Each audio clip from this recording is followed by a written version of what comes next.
Am I the meanest?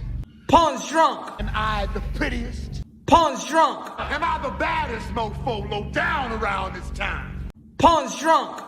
Well, who am I? Pawn's drunk. Who am I? Pawn's drunk. I can't hear you. Pawn's drunk.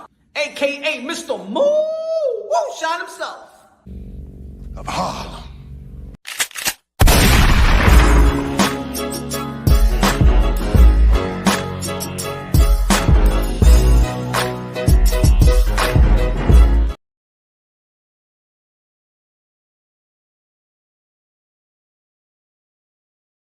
Up, you already know this is Punch Drunk Boxing, aka Mr. Moo Shine himself.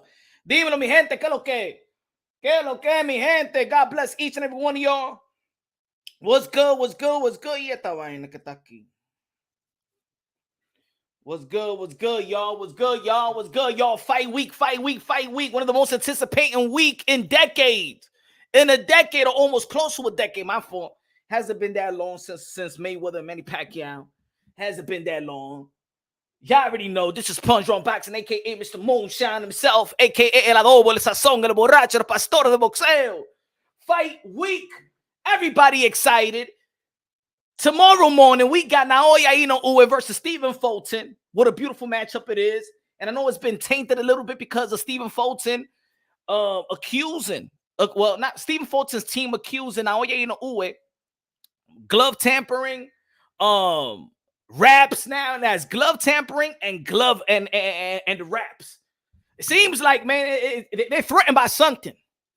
The Stephen Fulton team from Philadelphia's, you know what I'm saying? On the playgrounds, man, most of our days, they making Stephen Fulton look like Carlton out here, man. They making Stephen Fulton look like Carlton, man. He ain't Will Smith. They make him look soft. They make him look like Carlton out here, man. West Philadelphia, born and raised on the playground, man. Look what's happening over here, man. Come on, man. Y'all looking soft out there in Japan. The Japanese like, yo, these Americans weak. These Americans is weak. They do they glove tampering. They hand wraps. They rainbow. You weak Americans. You weak Americans. They're going to be looking at Stephen Fulton like, yo, look, he has a ponytail like that. He look like he's a big bad wolf, but he's soft. He's weak. Huh? He's weak. He's weak. So they looking at it. I don't think that Stephen Fulton is weak. I mean, matter of fact, I got Stephen Fulton on my pound for pound list. I got Naoya Inoue. 1, 2, 3. You can flip it around. But number one, in my pound for pound, Naoya Inoue, the 4th Division World Champion, campaigning in the 4th Division. Tomorrow, July 25th, Japan, Tokyo. Inoue, the monster, versus Stephen Fulton, the slickster. It's going to be a good, hey, look, it's going to be a good style of matchup. You already know, man. Smash the like button, ladies and gentlemen. Let's go. Let's get this thing going. Let's get this thing going. You see the thumbnail. You see the title. Bob Arum, a.k.a. Dinosaur, a.k.a. Jurassic Park, a.k.a. he got like 5 more years to live because he's smoking that good shit that's giving him longevity. Bob Arum have stated that Teofimo Lopez is going to have a big fight. Maybe the Heisman night, which is the traditional day for Teofimo Lopez. But ain't nothing gonna be bigger if he fights in the same weekend. Las Vegas, Nevada, gonna showcase the Super Bowl, Alligator Stadium. Yeah, and Teofimo Lopez that Saturday, that weekend, gonna be fighting probably Ryan Garcia, probably Jose Ramirez, probably Devin Haney, probably Gervonta Davis. Making good moves. And matter of fact, I think that he should wait for Super Bowl. I think it's a great opportunity.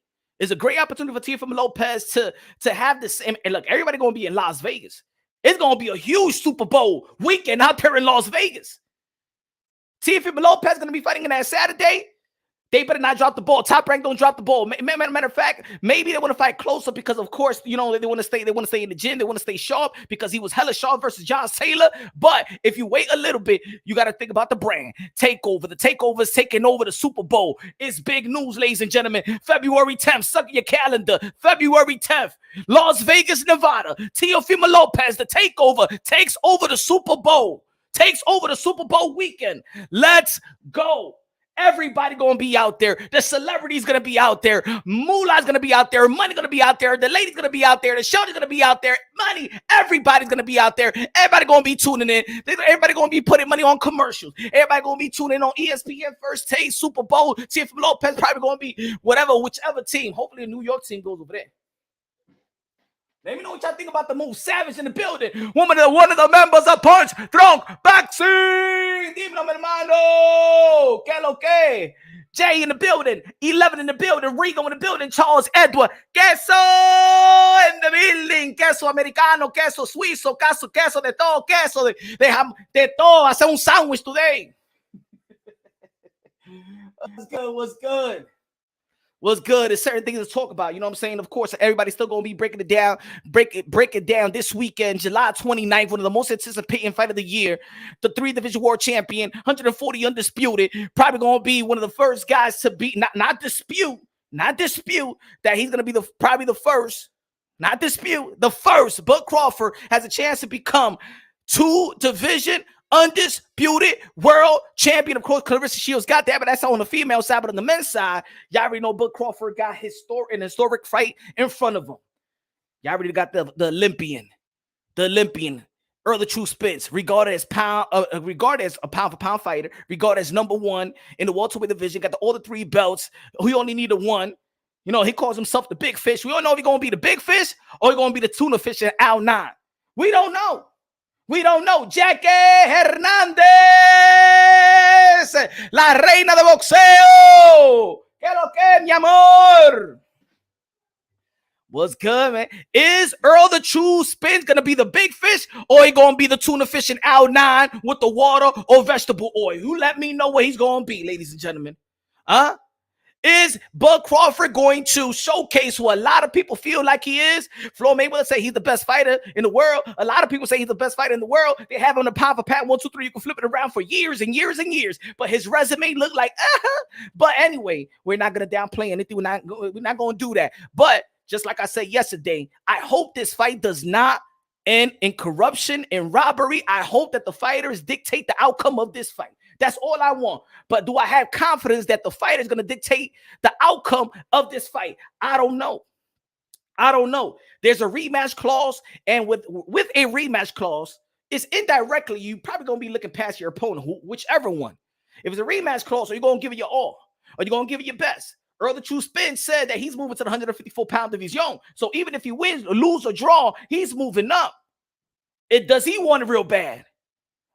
Bud Crawford has been a gym rat. Let me tell you like this. When I was doing the technical breakdown to this fight and the character of course, because when we talking about, we got to bring character into this. You know why? Because every time we talk about the car accident, that has to do with character. How he overcame the car accident, how he bounced back. It takes character. Even though that he was a little drunk with the wife, and he was like, and his wife was like, "Do you want to go to Dubai, baby? Do you want to go to Dubai, baby?" Like the Errol Spence cheater and stuff like that. But that's his problem. That's his problem. You know, Errol Spence. And do you want to go to Dubai, baby? Do you want to go to Dubai, baby? Yo, Jackie, call him from the Brendan Spence. I did it again. That was the way that he did that so he could get away from Keith from Tom Thurman. That's what you're trying to say, Jackie Hernandez? Christian Padilla in the building. Teofimo Lopez versus Ramirez is the more realistic fight to make.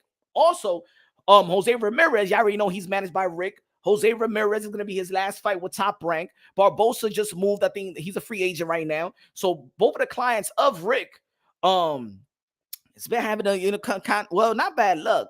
Barbosa is having bad luck getting in the fight. Virgil Ortiz, you already know how he is. Jojo Diaz, he got a good one and stuff like that, but his weight management is not to be counted for. You always got to be looking at Jojo's gonna come in shape. Is he gonna fight good? Is he gonna be? I don't know. You know what I'm saying? There's a lot of question marks when it comes to Jojo Diaz, even though that he's an Olympian and a good fighter himself. But there's gonna be a huge weekend, February 10th. This is a huge weekend for 2023. You got, and like I said before, I think it's harder to break down stylistically because I think it's a good stylistic fight. with Stephen Fulton and Inoue. But I think that Fulton is doing Fulton's team is doing a horrible job to taint this fight. Nobody was talking about tainting this fight. Nobody was talking negative about this fight. But it seems like, you know what it is? And look, let's be real, let's be honest. You know what I'm saying? We Americans, I'm American, but we on some bitter, weak beta-ish right now when we break it. When Americans right now, the American media is breaking down Naoya Inoue.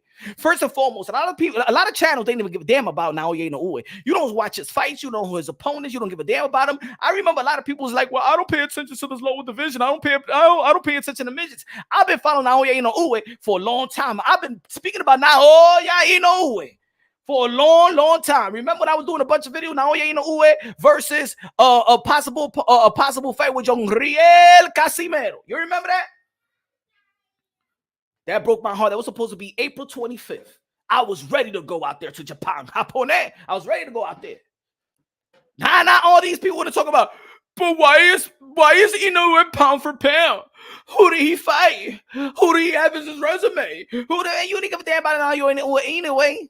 You don't give a damn about Naoya Inoue. Now you need to talk about it. Matter of fact, these guys wasn't even showing love to Stephen Fulton. A bunch of these channels wasn't even showing love to Stephen Fulton. But the thing is, this is what it is about. There's a difference between this community and real boxing, hardcore boxing community. You know what I'm saying? I don't know where it's at. I don't know if it's on Twitter. I don't know if it's over here in the YTBC. I don't know. Because a lot of people never gave credit to Stephen Fulton. A lot of people didn't even want to talk about Naoya Inoue. But now there's a fight. Now people want to create some narratives to capitalize off making money in this YouTube, create narrative, create brace baiting and things of that nature. These guys ain't give a damn about Naoya Inoue. And these guys really ain't give a damn about Stephen Fulton. Stephen Fulton can't sell out a high school gym. And now you worried about his other people's gloves and wraps and things of that nature. Man, quit that noise. Quit that noise.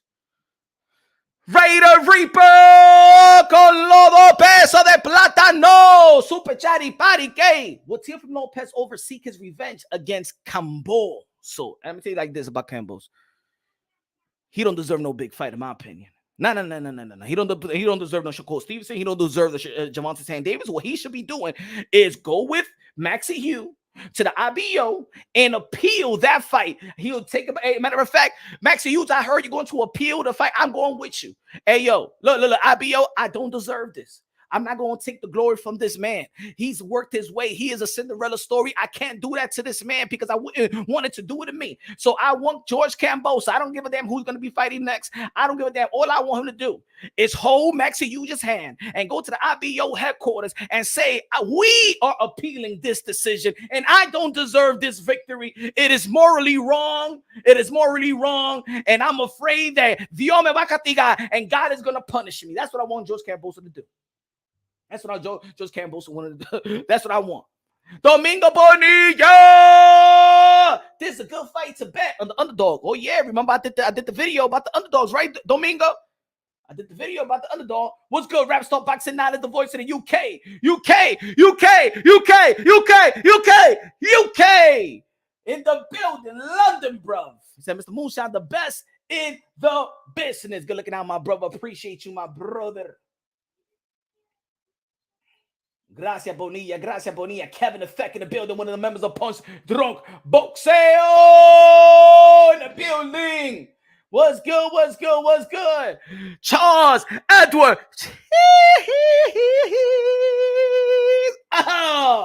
In the building. What's good? Smash the like button like you smashing your shorty. Smash the like button like you smashing your shorty. Don't dry this like button up. The like button is wet. The like button is wet. It needs to be tapped. It needs to be hit. It needs to be turned around. It needs to be dookie duke. The like button is wet, so hit it. Don't dry the like button up. Don't you dry the like button up. You be drying your shorty up. I don't want she be cheating on you. And she ain't even cheating on you with a man. She cheating on you with a shorty. Bunch of beta males out here. Your girl's cheating on you with a chick. Matter of fact, your girl cheated on you with a dyke. Because you ain't trying to tap. So I want you to practice tapping the like button so you could transition that and tap your chick.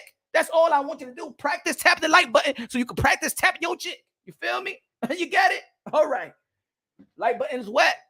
Needs to be satisfied. Needs to be loved. Needs to be catered to. You feel me? Pregnate the like button. Give the hickey to the like button. Floor play with the like button. Turn around and duke the like button, impregnate the like button. Get the like button twins, so the like button will take your ass to child support. You better take care of the like button. Shit. You know what they're saying? They say life is a bitch. Nah. Life is a bitch. You just gotta fuck it right. Get it? Life is a bitch. Nah. You just gotta learn how to fuck it right before life turns around and F you. You better F it right. Oh yeah, life is a bitch. Well, goddamn, you gotta do what you gotta do. He said, damn, push, that's hurtful. I gotta tell the truth. Ladies and gentlemen, what a week we've been waiting for this week for a long time. All the frustrations goes out the window. All the bickering, all the emotions, all the baby emotions. This fighter, Errol Spence is stuck in Bud, and Bud is stuck in Spence, and 80-20, and 70-30, and 60-40, and 50-50, and 49-51, and 50. No, he don't want to fight him. He got to cross the street. What street? What elevator? What floor? He got to see Al Heyman. No, it's Bob Aaron fault. No, none of that no more. All that goes out the window, ladies and gentlemen. All that bickering, all that crying goes out the window. Saturday is near. The training is done. Bomac is still eating. He's fat. Derrick James is a vegan. You know what I'm saying? Look, man, it's going to be a great event, a great day for boxing. Boxing needs this. Thankfully for the fights prior to this fight, you know what I'm saying? The David Benavidez versus Caleb Plant. The Gervonta Davis versus Ryan Garcia. The Devin Haney versus Lomachenko, the Teofimo Lopez versus Josh Taylor, the ladies, the Alicia Baumgartner, the Clarissa Shields fight. Oh yeah, boxing been working good for us, and the heavyweight division going to be taking over the second half of the year. I want to see Tyson Fury. Come on, man, this is 2023. You should have never fought this guy. You should have set the tone. You should have set the tone, Tyson Fury. They say wherever the heavyweight division goes, boxing goes. He want to do he at this time when 2023 is so good, Tyson Fury want to be like, you know what? Let me fight the UFC fighter. Come on, man. You got a lot of time for that. You got a lot of time to capitalize off that. Why you ain't fight Anthony Joshua? Why you ain't fight Alexander Usyk? You feel me? What else we got? Edgar Berlanga now with his own match room. A lot of stories. Pitbull Cruz. He turned down the mandatory challenge of Shakur Stevenson. Shakur Stevenson has rejuvenated, not rejuvenated, but now implemented some power into his game. You feel me?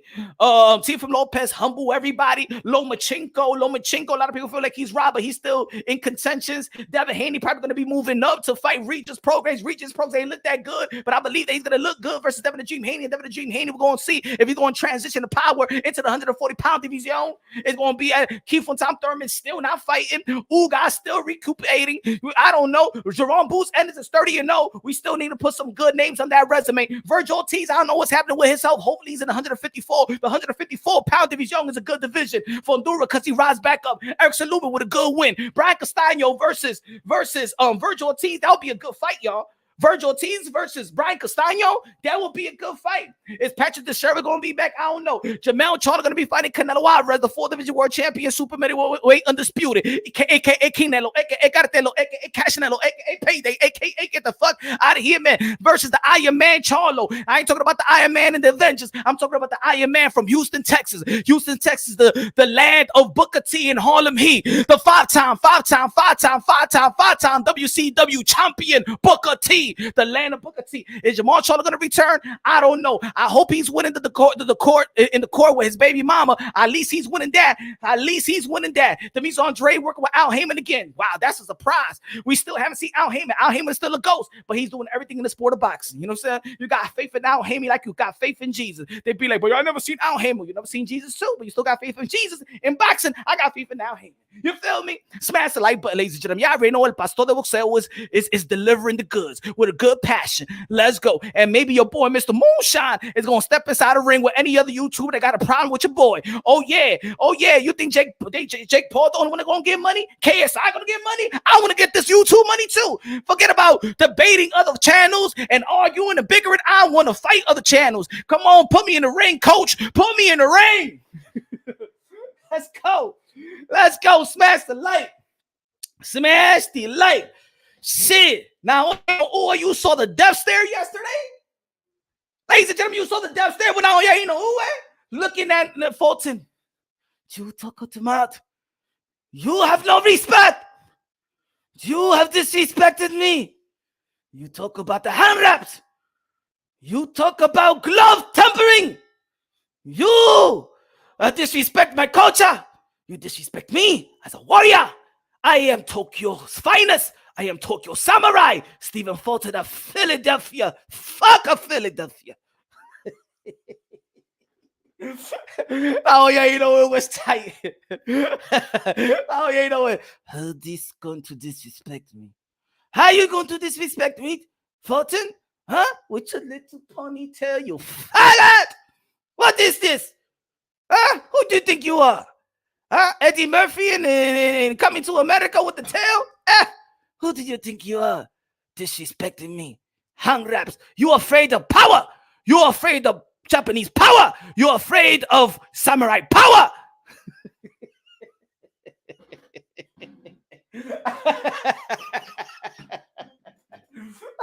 I ain't no soft like sushi, motherfucker. I ain't no Japanese in California rum, motherfucker. You scared of power. You scared of power. You scared of power like Floyd Mayweather. Huh? Do you want to check the hands? Do you want to check the knuckles, you piece of...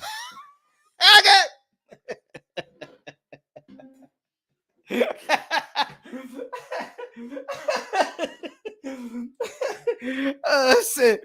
There's sometimes I wish. You know what it is? Look, to be honest, the fighters that don't speak English, you don't gotta speak English. Just try to speak English, and I think that shit will turn out good.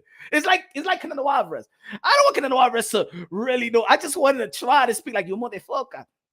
Get the fuck out of here, man. See, that's cartelo. You feel me? You feel me? I won now. You ain't no to just try to speak Spanish to Fulton.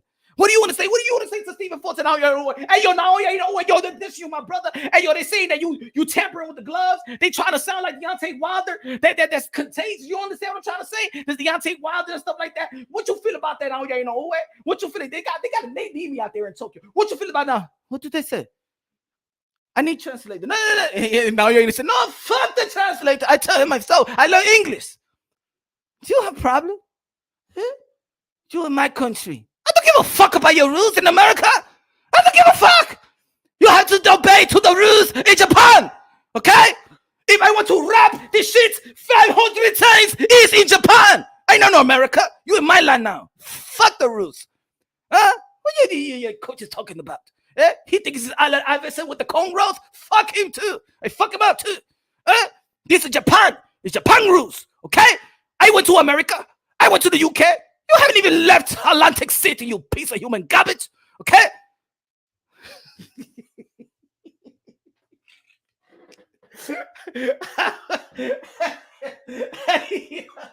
Hey, yo, I'm telling you, that'll be the funniest shit ever. He be doing movies with Jackie Chan and Jet Li after that. Let me try. No, I don't need translator. He understand what I'm trying to say. I'm samurai warrior. I'm Japan. I have honor. You come over here to my country and disrespect me. I'm the master. I'm Montro, like Punch Drunk said. I'm Montro in Spanish. Okay? You a pussy. You are threatened by my power. I'm smaller than you. I'm little than you. I'm going out too there to be great, but you're not great. You are a great, scary man. I go wait till tomorrow, motherfucker. Wait till tomorrow. Okay, you California roll, motherfucker. We don't even eat that shit in Japan. Fuck you.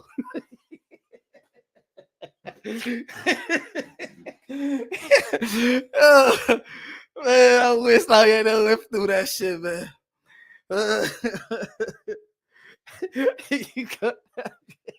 After the fight and shit like that, you know, they shake hands and shit like that. Don't you shake my hand, motherfucker. In Japan, you bow to me. Okay, you bow, okay? You don't shake hands, you dirty motherfucker. Huh? Don't shake my hand, you germ mother effer. Huh? You COVID-infested bitch. You bow to me. That's how you do in Japan. You how we respect. You bow to me like this. Huh? Like Karate Kid. Huh? Okay? Like Mr. Miyagi, motherfucker.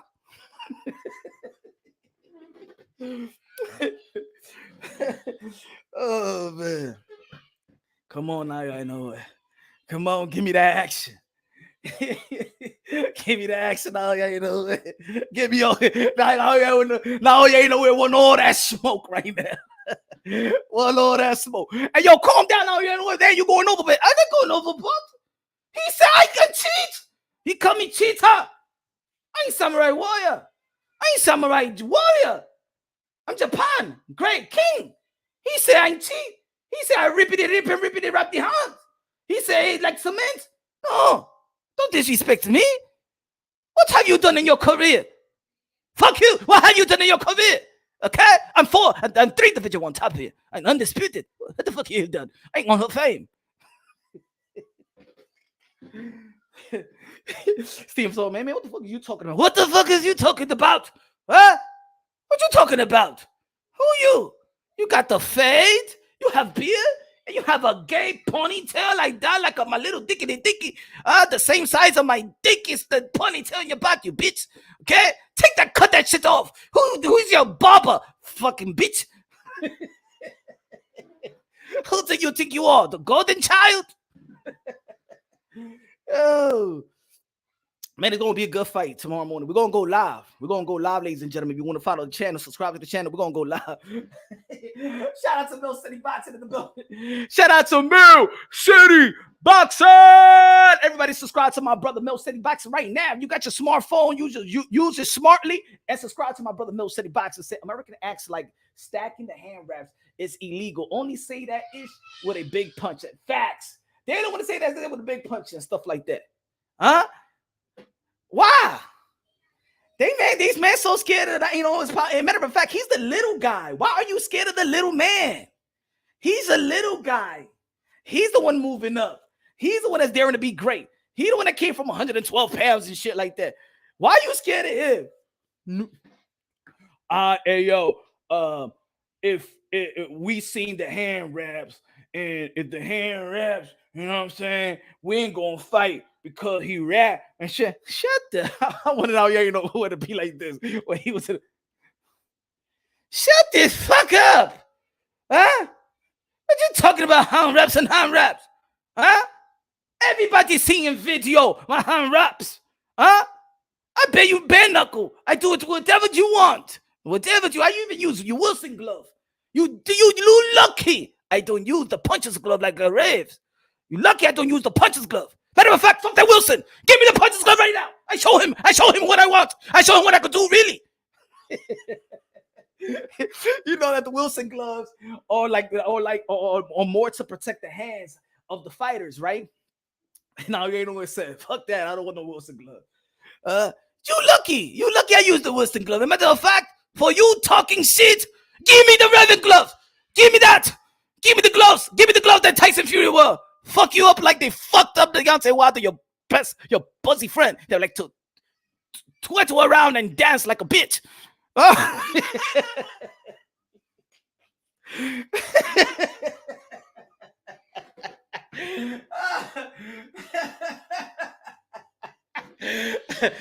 Better fat.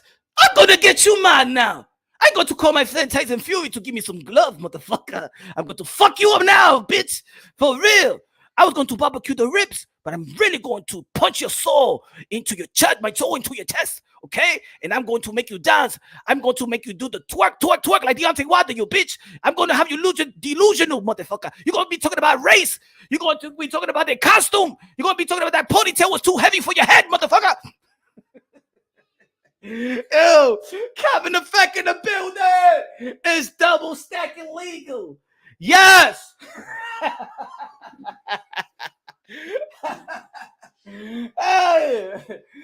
yeah. Smash the light.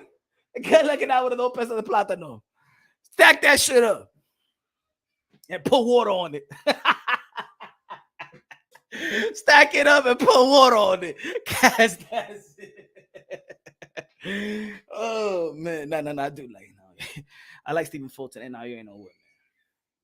I really got no horse in the race and stuff like that. I like both of these fighters for real. I'm probably the only one that has Stephen Fulton in the pound for pound list, y'all. Smash the like button, ladies and gentlemen. Smash the like button. We got to get these numbers up. You got to get these numbers up, y'all. But it's gonna be a good fight. It's gonna be a good fight. If you want to tune in, I'm gonna start my live probably around 7 a.m. in the morning, Eastern time. We're gonna be doing this fight. It's gonna be a good fight. Hey, shout out to Robisi Ramirez. Robisi Ramirez, man.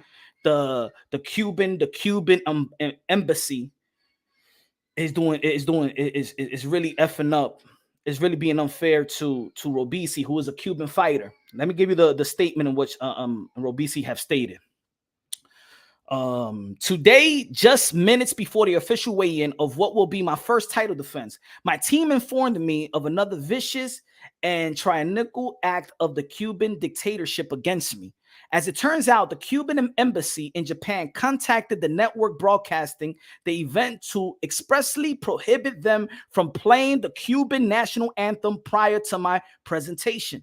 In addition to this, they demanded that I not use the Cuban flag in my uniform or anywhere else. Needless to say, I strongly denounce this vile attempt at intimidation. I am the free man. The anthem, like the flag, does not belong to the regime. Both the flag and the anthem I carry in my heart. What they don't know is that far from silencing me, they have further motivated me to achieve success and continue to raise my voice and clamor for the freedom of my homeland, now more than ever. Patria vida! Patria vida! That's effed up, man. That's effed up, man. They really, you know, he escaped from Cuba. So now they don't, the Cuban embassy don't want him to represent Cuba. They saying that he's an American. To, you know what I'm saying? Yes, he's living in America. He's making money in America. You know what I'm saying? America has been good to him and his family and things like other Cubans. But, you know what I'm saying? Like, really? Like, yeah, there's so much things in the world they are really paying attention to Robisi, Ramirez in Japan and stuff like that. You know? I don't understand, man. And you know what I'm saying about the Cubans, man, shout out to the Cubans for all the things that they've been going through for years and decades and stuff like that. Shout out to Celia Cruz, one of my favorite artists. You know, they still proud of being Cuban. You know what I'm saying? They still proud of being Cuban. That's an interesting thing, man. It's an interesting thing. You know what I'm saying? I get the culture, you feel me? The culture is the culture. HLD in the building, leaving them in mano. HLD, Boricua! In the building. What's good, man? You lived in Miami, you know the deal. I lived in Miami for a little bit, yeah, man. That's Cuban town. Cuban, Haiti, Brazilians. But I guess they should be respected for the long haul, like a notice Americans.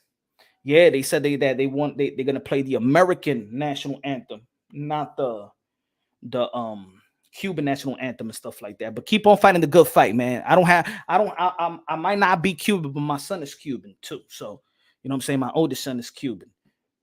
So, you know, I'm with the Cuban people. I'm with the Cuban people as well. I'm going to fight the fight. Even if it's not my fight, it's our fight. You know what I'm saying? Because we're humans. What makes us special? That we're humans, we're brothers and sisters, sons and daughters of the Most High. What makes us different is just our culture. That's all. We like the buffet in heaven. So now, Teofimo Lopez, like I said, time and time again, has humbled the boxing world. A lot of people thought that he was mental. A lot of people thought he wasn't ready. Matter of fact, they were saying that they should talk to the New York State Commission and don't let him in the ring. That's how much he fooled the people, and he proved the people wrong. He proved the people wrong that he's levels above what you think is a top dog. Josh Taylor was the top dog at 140. Vasily Lomachenko, the 3-division world champion, Olympian, regarded as one of the best, probably the best amateur that ever lived. Lomachenko. He beat him when he was in the top of the game, when he was regarded number one. He beat him. When Josh Taylor was regarded number one, he beat him. And when he beat these guys, it's levels. He was levels above Lomachenko and Josh Taylor. What takes us back to how Kambosa have looked with Devin Haney, how Kambosa have looked with Maxie Hugh. Now you know that Teofimo Lopez was really not healthy to go inside that fight. And I've been documenting that fight, whether people like it or not, because of course they like toxic. They don't like the real thing. They don't like the truth. Not only can speak truth. The lie is if I say that Teofimo Lopez was fit to fight, that would be the lie. And then I can't look at another dude. I can't look at him, his pops, his family, his manager, because I would be lying to myself. I got to tell the truth. The man was not fit to fight. And I knew that. Now y'all know that. Now y'all know. It's self-explanatory. It's common sense. The man that fought, the Teofimo Lopez that fought George Kambosa was a half-dead Teofimo Lopez. 3 doctors certificate. They already announced that who was in Bellevue Hospital. They told y'all they won't lose their license over Teofimo Lopez to lie, right? But Teofimo Lopez, Bob Arum, now he's on the good side. Remember, Bob Arum, before the Josh Taylor fight, said that he don't know what to expect from Teofimo Lopez. Now he knows what to expect from Teofimo Lopez. He said he had a meeting with Teofimo Lopez a couple of days ago. He said that he's back. He's back. Bob Arum feel like he's back. Bob Arum knows what Teofimo Lopez possesses. Everybody knows that already. You can hate it or love it. You can hate what color. You can hate how he says things and what he feels is an opinion. But at the end of the day, when it comes inside that ring, oh yeah, he speaks the language that we all love. All of us collectively. If you're a boxing fan, you're a fan of Teofimo Lopez. In ring, you might not be you don't have to like the personality or the person, because you might not know him personally anyway. So why even stress it? But when it comes inside that ring, Teofimo Lopez is that guy. And Teofimo Lopez is due to fight in one of the biggest nights in sport in America.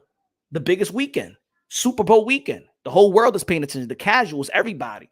And this is what I really wanted when Teofimo Lopez was going to be fighting George Kambosos in Miami, and Floyd Mayweather was going to be fighting in that Sunday versus Logan Paul. They should have capitalized off that. You know what I'm saying? I think that Triller dropped the ball that time and didn't capitalize off that moment, right? But it's time. I think that ESPN, Disney, Top Rank could capitalize very huge on this moment. Teofimo Lopez takes over the Super Bowl weekend. That should be the slogan.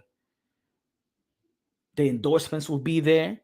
He got Nestle Quick. He got Bud Light. He got Essential and things of that nature. And more is going to climb up. He was supposed to actually be in the Creed 3 fight, in the Creed 3 movie, but because he was hospitalized and he wasn't healthy he wasn't fit to even act.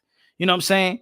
Then they scratched him. That's it. They scratched him up. I think he was supposed to have the scene that Book Crawford had, something like that.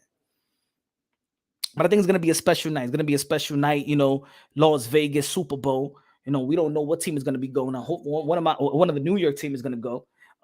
Because if Teofimo Lopez is gonna be out there February 10th, I'm gonna be out there because the atmosphere is gonna be incredible. With a boxing event and the Super Bowl, it is gonna be incredible. You know what I'm saying? I think it will be incredible if you put Teofimo Lopez February 10th and also put Jared Anderson as a co-main. I think it'll be crazy. I think it'll be I think it'll be smart to do that. Or who else? I think I'll put Jared Anderson the co-main event.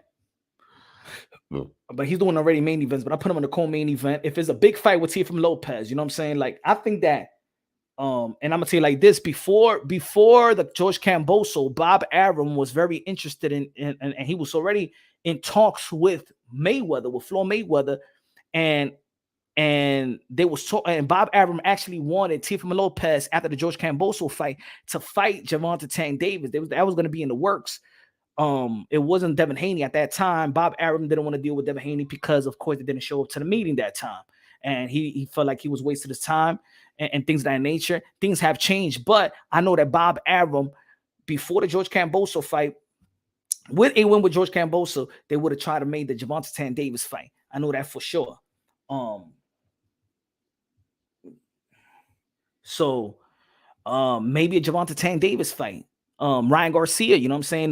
David McWaters after the fight with Teofimo Lopez and Josh Taylor, stated that would be that's the fight that he wants to get his client, Teofimo Lopez. You feel me? I think that is a big fight. Ryan Garcia have called out Teofimo Lopez as well, saying if he can't get the Gervonta Davis fight, he will fight Teofimo Lopez. Oscar De La Hoya would like that fight. He hashtagged the takeover when talking about the next possible fight for Ryan Garcia. Is Ryan Garcia and his team ready to put him in the ring with Teofimo Lopez? He didn't look that good versus Gervonta Davis. But he said 140 will be more healthy. Another name, we all know that Ryan Garcia is not about the belts, not getting the belts, but he could try to. Is Ryan Garcia in position for because if he's ranked number 15, in the WBO, then they can actually make that fight. So let's see if Ryan Garcia is ranked in the WBO right now, and maybe we could see what's the move. Let me see. Super lightweight. We got Teofimo Lopez. They still got the WBO vacant. They got to change that. Let's see. Ryan Garcia is number 12. So Teofimo Lopez, he gets a voluntary fight. He can get a voluntary fight. He could get a Ryan Garcia fight. Ramirez, Arnold Barbosa is the mandatory in the WBO. He's probably going to be having to fight Ramirez and stuff like that. I don't know if they're going to mandate Teofimo Lopez, but he's top 15. And and I believe that he could do that. He could get a Ryan Garcia fight. He could get a Ryan Garcia fight because he could get a voluntary bout. And if you were top 15, you could pick anybody from the top 15. So he could pick in the WBO, you got Barbosa number 1, Ramirez number 2, Josh Taylor, he's gone already. This other dude, I don't know, Sando Martin, they already fought. Richardson Henderson gonna be fighting Montana Love, Paru, they ain't gonna be happening. Nesta Bravo, nothing. Vasquez, nah. Jack Catterall, maybe. I think the Jack Catterall should be fighting. I think Josh Taylor and Jack Catterall fight out there in the UK and make some money. I think Ryan Garcia will be a good fight for both of these guys. You know what I'm saying?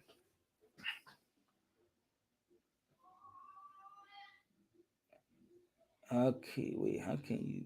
They didn't update. They didn't update it yet on Box Live. Let me see the WBO. Let me see the WBO. Let me see if they updated it here because. Give me 1 second.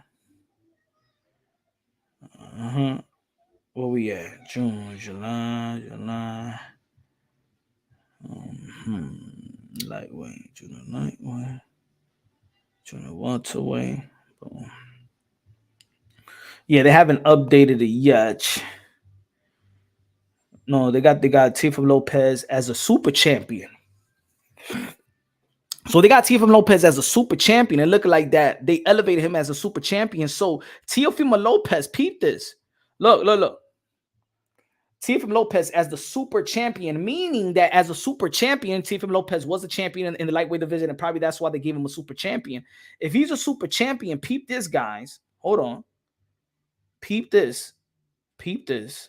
As a super champion, you can petition, if you're ready for that, you could petition to face the winner of Terrence Bud Crawford and Earl the True Spence. You could petition for that fight.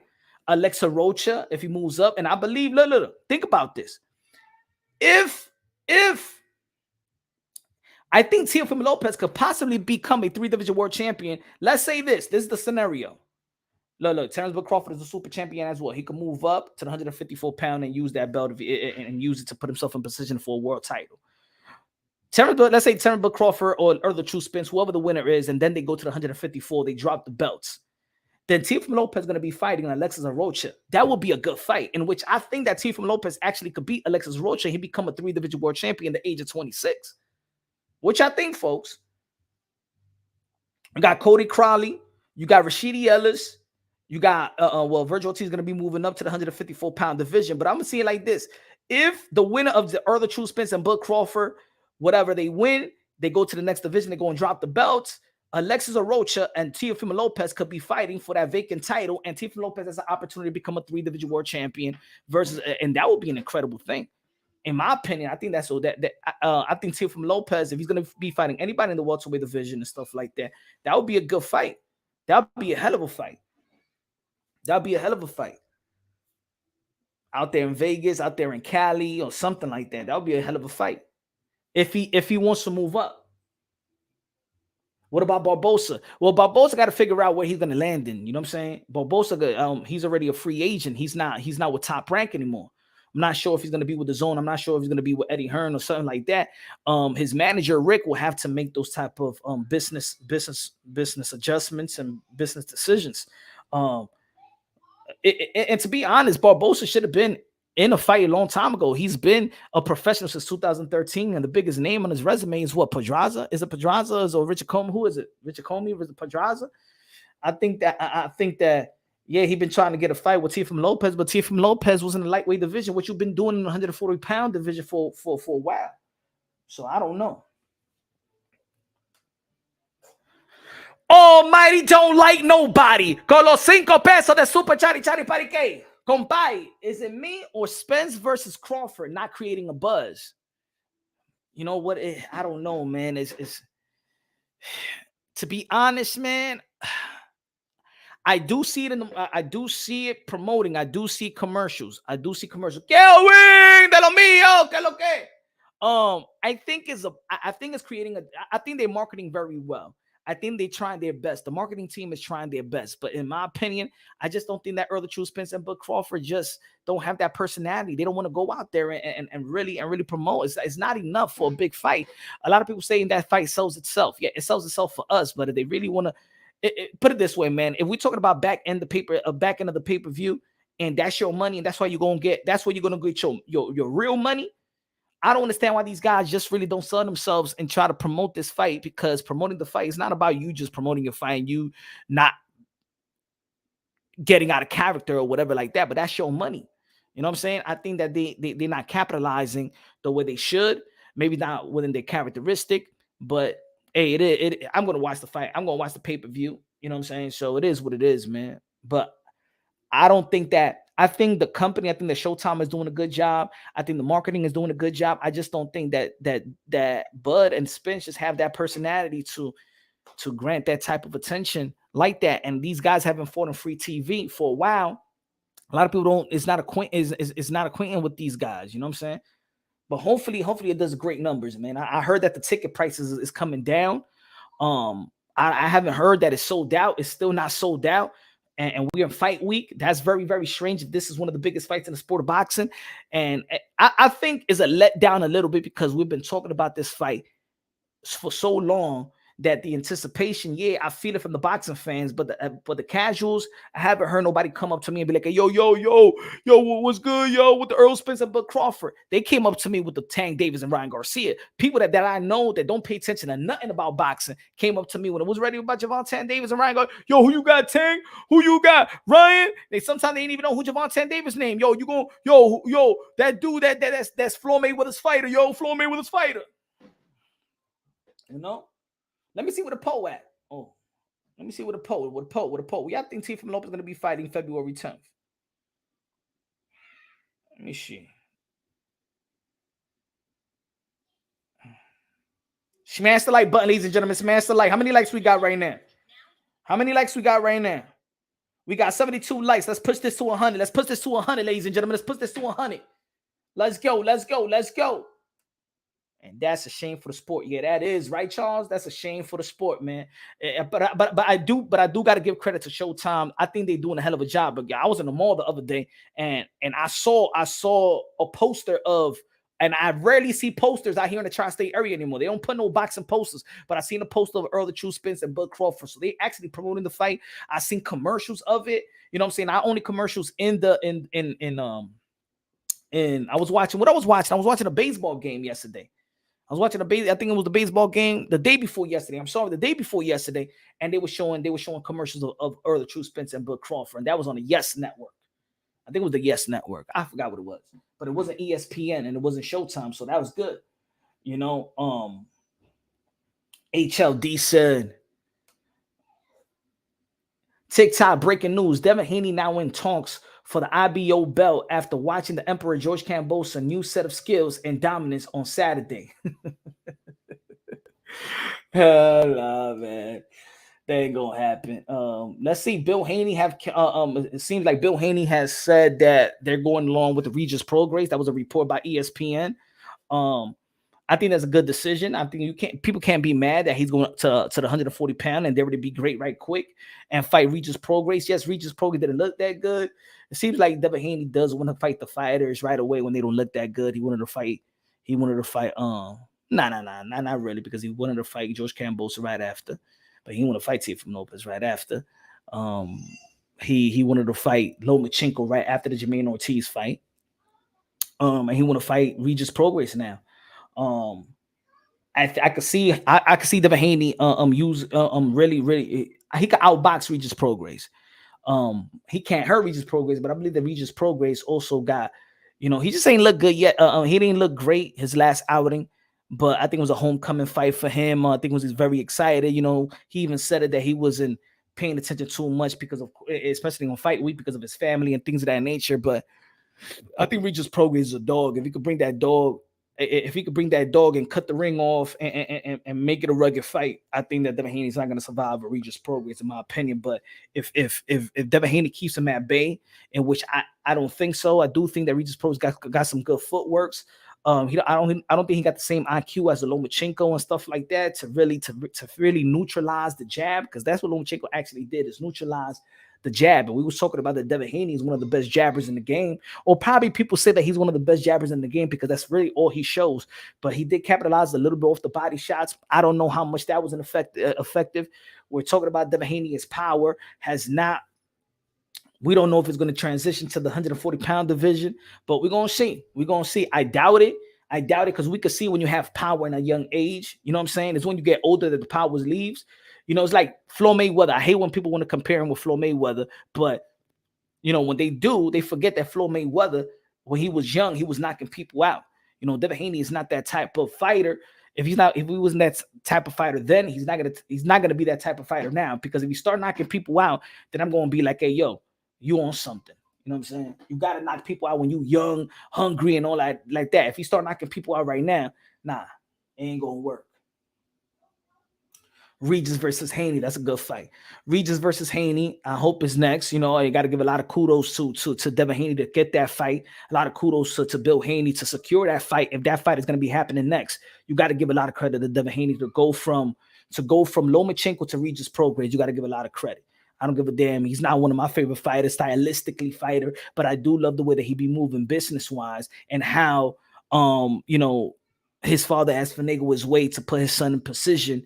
And because I think that if it wasn't for his father, Devin Haney won't be in the position that he's in today.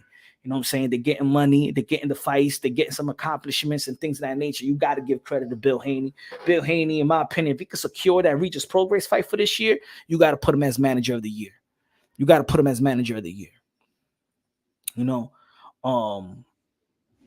now we're going to see what Gervonta Davis is going to be fighting next. You know, there's no rush, in my opinion, with Gervonta Tank Davis. It'll be very, very good to see Tank back in the ring this year, because he already fought twice this year, and he'll be avoiding the frustrations of the boxing fans that feel like boxing doesn't have the boxing's issues, the inactivity. But let's give credit that Gervonta Tank Davis is at least active. Now, I don't like this rumor about him and Chris Colbert. I don't like the rumor. You know what I'm saying? I feel like, even though that I understand I don't even look at Gervonta Davis as accomplishing greatness or trying to accomplish greatness or hardware. We already know their business model. So I don't even want to compare. That's why I don't put him on pound for pound list. He shouldn't be on nobody's pound for pound list, because he's not about trying to be the best. He's trying to get the most out of the game. He's trying to juice the game. But at least I'd rather him juice the game before the game juices him, right?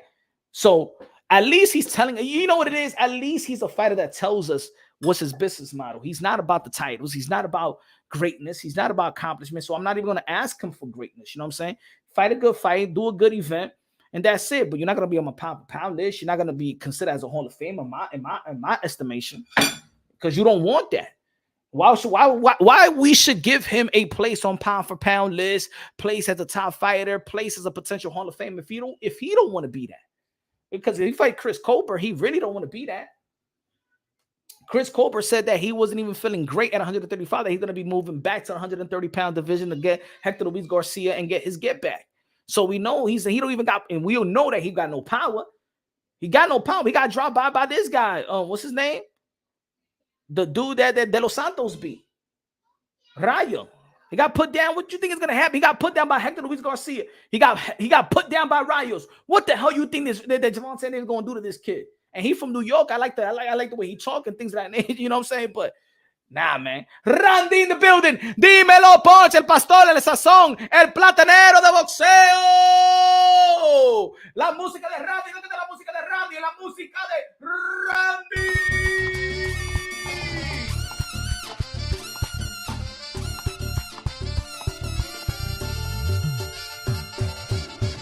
Randy!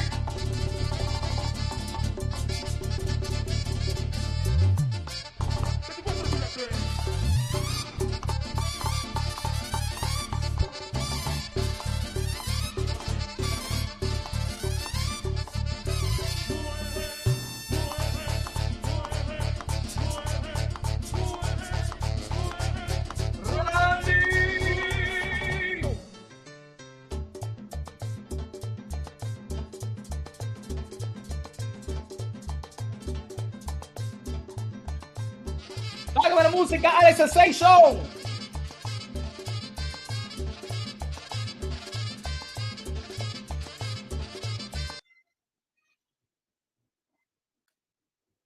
Ok. Pues sí, ¿qué más tenemos aquí? Eddie Hearn is going to want one-way rematch clause, so I bet that's also part of the complications. Let's see what's news. What's news? Let's see what's news. Yeah, my phone's about to turn on. I need the charger. I need the charger. Give me 1 second, y'all. Let me get the charger right quick. Let me get the charger right quick. Let me put this clip right away. So I can get the charger. Hold on. Why hasn't Charlo been named champion in recess? Now, I've researched that, and under your rules, if you don't defend the title in 1 year, you get named champion in recess. And it's been 2. So can you explain that? The WBC has full authority to take every single case and address it as we deem necessary. So we're handling and administering this case, and we will support Charlo and we will support Adames. Okay, and you got documentation on both those situations? I don't need to provide any documentation, but we have it. You's a liar! No, I'm not asking you to provide it. I'm asking, was it provided to you specifically? Absolutely, and I met with him. You's a liar! Okay, so you got documentation that he has a mental issue from a psychologist. What are you trying to reach? I don't like your style. You saying he hasn't been named champion.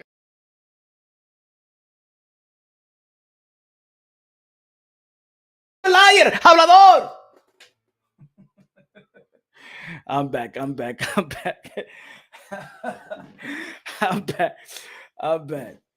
me see if I can. Let me see any special guests you want to pop on, and then let me see special guests. Let me see. I was gonna say Maxie. You want to get on Maxie, but it's too late for that. Too late for that.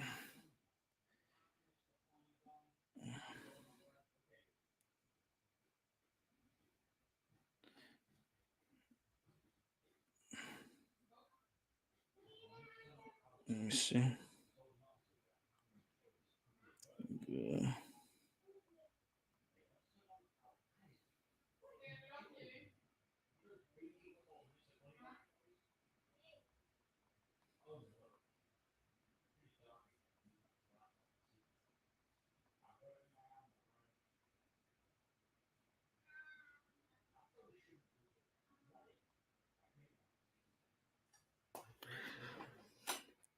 Punch, Mauricio Solomon coming on my channel.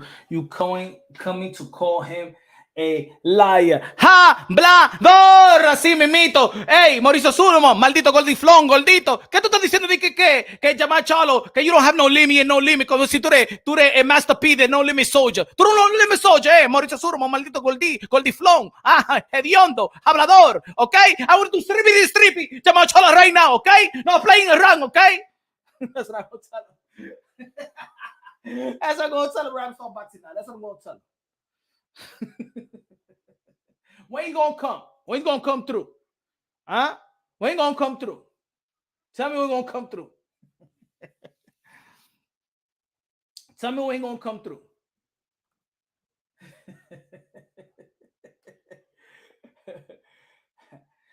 I don't want this guy, Punch Drone Boxing, to talk to me that way because he don't respect me. I have a company. I have respect around the world.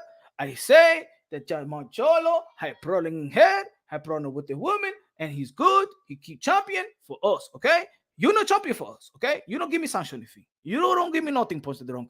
If I say he champion, he is champion. That's it. Fuck you.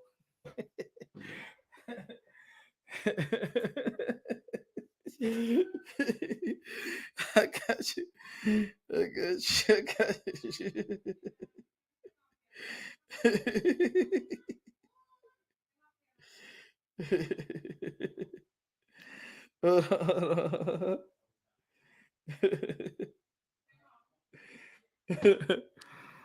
Hey, probably what happened to the brown tea drink Halim. I haven't seen him since June 10th. Who's that? Qual é esse? Drinking Halim. Brown tea drink Halim. Who's that? Who's that? Who's that? HOD? Saludo, Omar from Phoenix, Arizona. Omar, check this shoes. But look, again, man, 2023 is an epic year. It's gonna be a lot of content out there, man. For real, people don't even have to create some narrative and things of that nature. Man, there's so many it's gonna be so much good content when all you know always Stephen Fulton. There's gonna be a lot of furniture moving in the pound for pound list because on my pound for pound list, there's 4 guys that's fighting that's on my pound for pound list right now. 4 guys that's fighting this week is on my pound for pound list. Stephen Fulton is number 10. Now you know is number 1. I believe that Spence-Crawford is number 4 on my pound for pound list, and I think that Earl True Spence is number 7 on my pound for pound list. I don't got it in front of me right now, but it's gonna be a lot of furniture moving in the pound for pound list. You know what I'm saying? If Stephen Fulton does lose to, if Stephen Fulton loses to Inoue, he's out. Haney in. If Bud Crawford loses to Earl True Spence, he's put down, but he's still in. I think I still got to keep him in there. You know what I'm saying? It's almost like when people kept Triple G when he lost, so kept Lomachenko, and they still, we got Teddy Ellis, they still have Lomachenko. Low nose boxing in the building, con los 5 pesos de Super Chari Parique a comprar Frank Fry con 2 chicken wing. I prefer Jose Ramirez in December than Haney if he beats Regis in May or June. Okay. Shadow clock.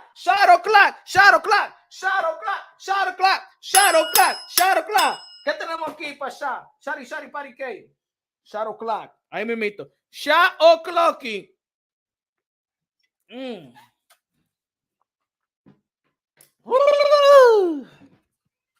Dice Charles Edwards, she's going to Shari clock.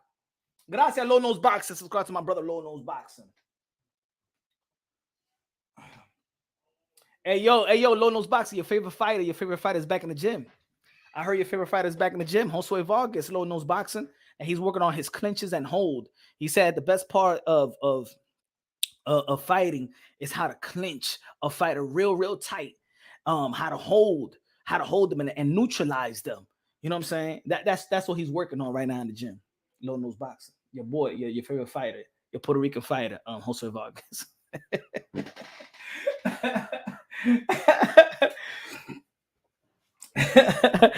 Right, that's crazy, right? Dude is wearing heavily padded winnings. Look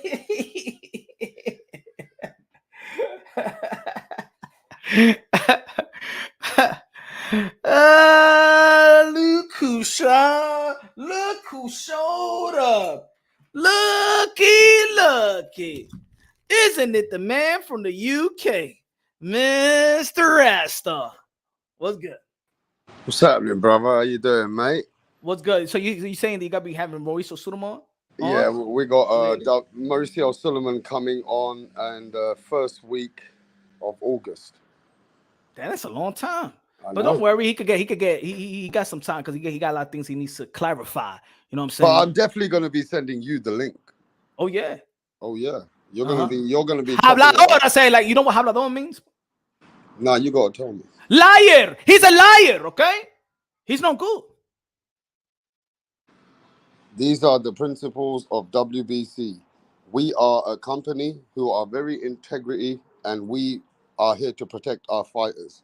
Mr. Moonshine, you are not in the situation of going through a divorce with a mental bitch.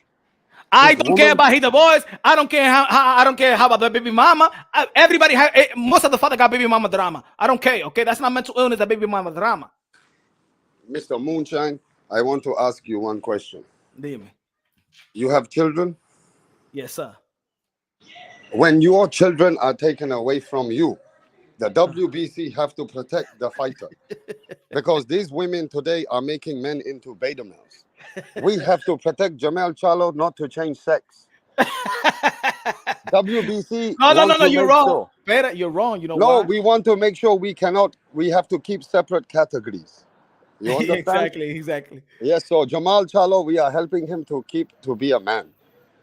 So But what about? please understand the WBC policy is to help our fighters, and we are not here to discredit. We are here to be a family. Now you understand this? I think you're contradicting yourself, Mauricio Sulaiman, because I think that you would like for Jamal Charlo to become a woman because you have opened a division of Trani boxing. So maybe that's what it is. I think you want a Jamal Charlo to transition to a Trani so you could capitalize that pipeline of Trani boxing. Is that going to be your first fighter that's going to transition from a man to a woman into Trani boxing? No, I think you have got this whole policy wrong. First, Mm. these trannies and the beta males, they wanted to come and fight the women. They wanted to beat the fuck out of Clarissa and Katie Taylor and Amanda Serrano and all these people. I cannot allow this. These people are born with a dick. They want to fight the lady with the fanny. This is very wrong. I had to put them in a separate category. How do you feel that I am actually categorizing the tranny? I'm putting the tranny into the not with the fanny. And what's gonna be the belt? I got a good belt for the Trani. It would not be a belt around the waist. It will be a golden statue pipi up the ass of anybody that Jamal Charlo on everybody. Okay, that would be the surprise for that would be the winner of the champion of the Trani boxing. You have to understand, I'm making a franchise belt for the tranny. So there's no mandatory. I don't want the tranny can stay by themselves. There's no mandatory. We just want them to represent and to be there. You know? Hey yo, That's a let's good one, isn't it? go. Yes, That's a sir. good one. Yes, sir. Yeah, bro. Good looking out with a $10 super chat. Teofimo Lopez should knock out Barbosa in October or November, then fight Ryan or Tank in February 10th, Super Bowl weekend. Hey, yo, Rapstar, what do you think about that? Teofimo Lopez, Bob Arum has had a meeting with Teofimo Lopez and stated that he's going to be back probably in Heisman night, but he wants him to put him on Super Bowl weekend because the Super Bowl is going to be in Las Vegas on that Sunday, February 11th, and Teofimo Lopez could be fighting February 10th. What do you feel about that? Man, I don't know about your Super Bowl, man. It must be like the Premier World Cup, FA Cup, and you know when all the biggest game in the world of England to have a boxing match, that's huge for us. So if that's what your Super Bowl is, I've seen it. It's massive, your Super Bowl. I remember watching Dr. Dre, Eminem, Snoop Dogg. That was one of the best I've ever seen, bruv, when they came and rocked that Super Bowl. That's the only part I watch. I don't understand the rest of the sport, yeah? I'm not into men picking up fucking balls and jumping into each other. I'm not saying it's not a great fucking sport, yeah? But, man, yeah, that Super Bowl weekend must be huge for America. So, yeah, that's big for Teofimo, man. That's big. Shout out to Brian Guzman, one of the members of Ponce de Ronqui Boxing. Dímelo, mi hermano. Said Haney ducked the WBO from T.O. Look, to be honest, look, we could say that, but if he's still going to fight Regis Prograis, we gotta get respect for Devin Haney to fight Regis Prograis. He ain't going up there and wait and fighting you know what I'm saying, somebody in the top, you know what I'm saying, 30 or something like that. He's coming from a win, whether people like it or not. He's coming from a win. He's moving up, fighting Regis Prograis, WBC champion. Before Teofimo Lopez beat Josh Taylor, people was debating whether who's actually the top dog. Is it still Tom? Was it still Josh Taylor or Regis Prograis? So we cannot neglect the fact whether you're a fan of Devin Haney or not. Him moving up to fight Regis Prograis is a big move, and he should be respected for it. You know what I'm saying? Yeah, I just think at the end of the day, people don't know shit about boxing. You know, whenever they say, oh, this person ducking or T.O. ducking, they don't know fucking shit about boxing. I've learned so much over the years behind the scenes of the business. How you used to tell me years ago, you know, promoters, managers, money, how much T.O. would want for that fight, Haney would want for that fight. That foundation will take a bit more time, okay? They're not going to fight for that kind of a couple of million each. T.O.'s going to want his 7, 8, 10 million or 6 million. So whatever they got to come to, that fight's a little bit more difficult to make than the fight on DAZN, I would feel, with Regis, because Regis ain't that kind of guy that's gonna. Look, I'm not saying T.O. don't deserve the money, Haney don't deserve the money, but that's a bigger fight. That fight ain't ready to play. Hey, yo, Rapstar, I know you're gonna be up because you're in London and stuff like that. But look at this, man. What's going on with Stephen Fulton's team, like versus now you know where are they? Why are they trying to take a page out of Deontay Wilder when Deontay Wilder's team was complaining about your guy Tyson Fury? Now it seems like now they're tampering with the gloves. Now you know it's not about the tape anymore. It's not about now it's tampering with the gloves. You know what I'm saying? Is Stephen Fulton's team taking a page out of Deontay Wilder? Do they have an excuse in their back pocket? What's going on? What do you feel? And speaking and tell me from your point of view from the UK, what do you do these guys making Americans look soft? You let me know. I want to know your opinion. It's all mind games, bro. So it's mind games. Purely mind games. Purely mind games, because these mind games that they want to play, yeah, you know, it's always be played into boxing. By the way, I did my research as well about all that hand wraps and that. Different places and different commissioners, they allow these kind of hand wraps. You understand? These hand wraps are allowed. If it's touching on the skin, just a little bit extra to hold your hand is to protect your hand. Now, there's even stats saying out there online, you can go check it, that it doesn't help you with punching power to have a bit more tape, which is there to protect the hand. Now, look, that extra tape, all right? At the end of the day, you got many people in the professional world, even Paulie Malignaggi just said it, I used to do that. But he goes, I used to do that tape because it protects my hand. I used to go to other commissioners. He goes, it depends on the commissioner. If you don't like it, then he'll say, you know, I don't want you putting that extra tape, all right? So it's on the fucking commissioner. It's from what I'm seeing, lots of fighters have done this. Stitch Duran saying it's bullshit. Robert Garcia says is bullshit. Now you got other people saying, well, other commissioners don't allow it.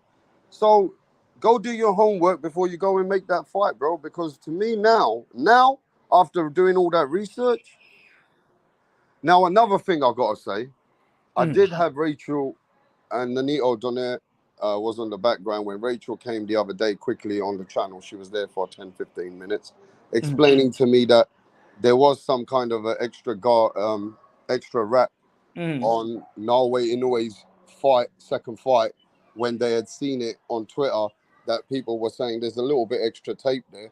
Now, they didn't make no scene out of it. Nanito never said nothing about it. I asked them how come they didn't even mention it, even though it was said on Twitter and stuff. They said the fight was done with, so what's the big deal? But then they also said they don't know the rules of Japan. They don't know the rules of how the hand wrap tape, you can put that tape. To me, that's mind games, bro. And I don't think that's bothering Inoue at all. Yeah, I don't think that's bothering you know way. But I think that the first time that we heard about it, about the glove not being sealed and changing of the gloves with Nonito Donaire and Naoya Inoue's team and the commission and stuff like that. But I remember, you know, they explained it here. I remember a while ago on my channel, they elaborated on your channel and stuff like that. But nobody made an uproar about what they had to go through, right? We spoke about it here. You spoke about it in your channel, but no other channel was talking about it. Nobody. Like they explained themselves, but nobody really picked up on it, or really we never heard that even reach to the ears of Naoya Inoue or anybody paying any attention to it. But now that it's Stephen Fulton, and some people, and you know, in this community, they want to play the race bait and stuff for whatever. Now all of a sudden, the people in this community acting like they care now. Now they're trying to make videos about it and stuff like that. But y'all didn't do it for Nonito Donaire. Why y'all doing it now for Stephen Fulton? I don't get it. Is this just to create a narrative? Is just to create a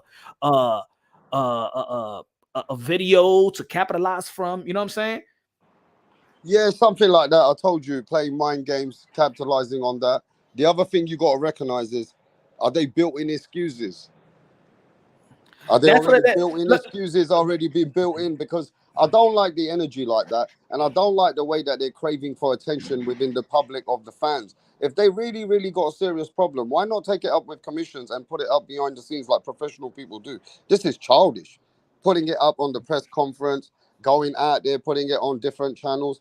That is childish. That shows that you know that there's no problem with shit. And you making this up to let fans feel, it's not fair. It's not fair in Japan. Man, you signed that contract. You went on not fair straight away from the start. And I feel that it is a bit of a mind games. But let's see who it works for. Does it help Stephen Fulton for doing all this? Look, now, I'm gonna tell you something about the Japanese samurai. Yo, they got mental strength. It's the reason why these guys don't quit in the ring. I don't think the man games. I'm gonna tell you like this. And when there is a language barrier, it's almost like if you don't really speak, and I'm be like, hey, yo, man, you a cheater, F you, man, you ain't nothing, you ain't motherfucker. I'm gonna stand on you like, what did he say? What did he say to me? I don't understand nothing. You know what I'm saying? I don't think ain't no mind games. Remember, ain't no mind games. He's a 3-division world champion, undisputed. He's the monster and the monster, man. Ain't no mind games playing with him. He does the mind games. He does the mind games because at the end of the day, we talking about he's the little man. We're talking about his gloves, his power. Because I'm gonna say it like this: if his record was like Stephen Fulton, only had 8 knockouts, ain't nobody was paying attention about his gloves. They don't even give a damn about his gloves, nor his hand wraps. Like they never give a damn about Paulie Malignaggi's hand wraps because he didn't have no power. See, the thing is that Stephen Fulton's team is threatened by the power of the monster, but it's just unfortunate that he's the little guy. He's the little man. He's short. He's small. He's coming from the 110, 12-pound division. And I think that his team is fear of his power.